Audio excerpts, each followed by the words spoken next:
बंगाल में पहली बार बनने जा रही है बीजेपी की सरकार और यकीन जानिए ये बहुत बड़ा सियासी डेवलपमेंट है। बंगाल में 15 साल बाद ममता बनर्जी सत्ता से बाहर हो गई। बंगाल में बीजेपी 206 सीटें जीतकर प्रचंड बहुमत हासिल करती नजर आई, वहीं टीएमसी को सिर्फ 81 सीटें मिली हैं। असम और पुडुचेरी में फिर बीजेपी की सरकार बन रही है।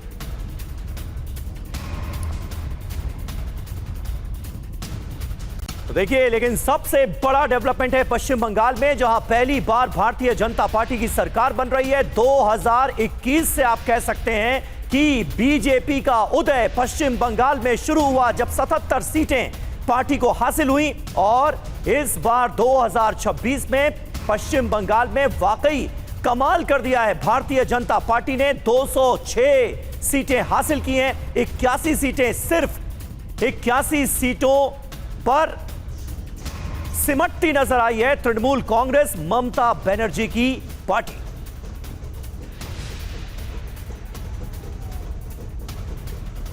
तो देखिए, बीजेपी की बंगाल विजय के बड़े फैक्टर्स क्या हैं, एक नजर उस पर भी डालते हैं। आखिर कौन कौन से वो बड़े फैक्टर रहे, जल्दी से एक नजर डालते हैं।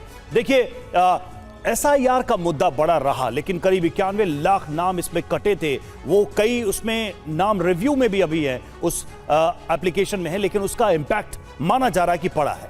जी हां, और एसआईआर में 57 लाख हिंदू और 31 लाख मुसलमानों के नाम कटे।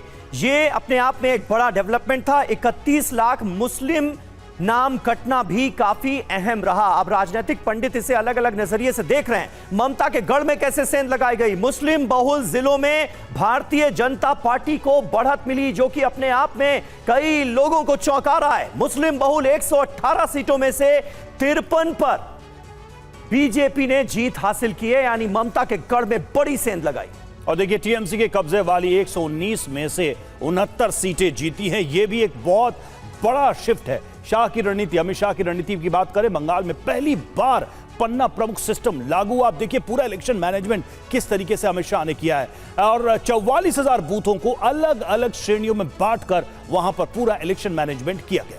जी हां, कमजोर बूथों पर मैन टू मैन मार्किंग की गई और यह रणनीति भी काम कर गई। योजनाओं का लाभ मिला। ममता की योजनाओं का तोड़ भारतीय जनता पार्टी ने ढूंढा और उससे बेहतर योजनाओं का खाका जनता के सामने पेश करने की कोशिश की। ममता की हर योजना की राशि को 3 गुना कर दिया गया बढ़ाकर, और इसका भी असर पड़ता नजर आया है। योजनाओं का लाभ का जहां तक सवाल है, ममता सरकार 1,000 रुपए देती थी, बीजेपी ने 3,000 रुपए देने का वादा किया, यानी जो राशि थी उसे सीधे बढ़ाकर 3 गुना कर दिया गया और इसका फायदा मिलता नजर आया बीजेपी को। और देखिए, एक बहुत बड़ी चीज अमूमन माना जाता है समीर कि बीजेपी को अर्बन वोट ज्यादा मिलते हैं। ग्रामीण इलाकों में वोट शेयर बढ़ा है। बीजेपी की बात करें पश्चिम बंगाल में, तो गांव में, ग्रामीण इलाकों में 47.6% वोट हासिल हुए हैं। और टीएमसी की बात करें, वहां उनका वोट शेयर घटा है, 40.2% वोट उनको मिले हैं। तो ग्रामीण इलाकों में भी बीजेपी ने अपना इंपैक्ट बढ़ाया है। जी हां, और बीजेपी को करीब 7.5% ज्यादा वोट मिले हैं ग्रामीण इलाकों में। यह पार्टी के लिए बहुत बड़ी